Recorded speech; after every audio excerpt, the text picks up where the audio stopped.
Chers amis du bien-être, bonjour, je suis Lassen Razzougui, acteur et coach, et dans ce 4e épisode de la série Comment améliorer la communication avec les autres, je vais partager avec vous les caractéristiques du type de personnalité de la ProcessCom travaillomane que j'affectionne singulièrement.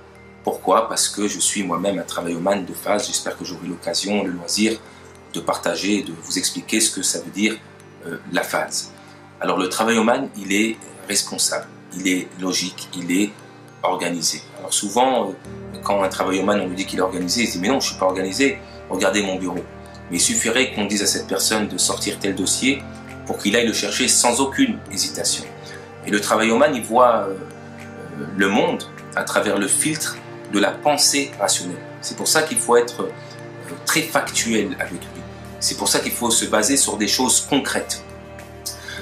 Et pour motiver cette personne, il faut qu'on utilise ce qu'on appelle un management démocratique. Qu'est-ce que c'est un management démocratique? C'est quand, par exemple, dans une réunion, on prend l'avis de madame et monsieur tout le monde. Il est vrai que le manager a le pouvoir décisionnaire. Parfois, il peut ne pas prendre en considération les avis des collaborateurs et valider une décision.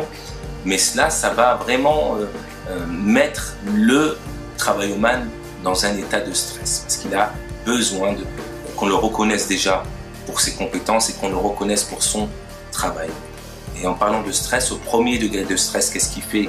Il se met à surdétailler, il fait ce que j'appelle l'effet crème de marron. Qu'est-ce que c'est l'effet crème de marron? C'est au début c'est agréable, après ça devient écœurant. Il fait du surdétail, c'est-à-dire que par exemple il va dire, au lieu d'aller, alors que pourtant quand il n'est pas en stress, il va straight to the point. Il va directement à l'essentiel. C'est quelqu'un qui ne perd pas son temps, qui est concis, précis. Mais quand il va être dans ce premier degré de stress, qu'est-ce qu'il va faire? Il va se mettre à donner du super détail du style Lassen Razzougui est un acteur et un coach qui est né à telle année, qui a fait telle et telle chose et telles études. Et aujourd'hui, il nous présente le vendredi ou je ne sais quel jour, telle chose à tel moment, ce qui peut engendrer une mésentente et un manque de fluidité dans la communication. Et au deuxième degré de stress, qu'est-ce qu'il fait?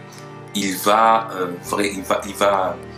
va pas déléguer, il va surcontrôler. Et une phrase que je partage avec vous, chers dirigeants, managers, collaborateurs et DRH, c'est que le surcontrôle, et retenez bien cette phrase, le surcontrôle est la mère de la démotivation de tous les collaborateurs.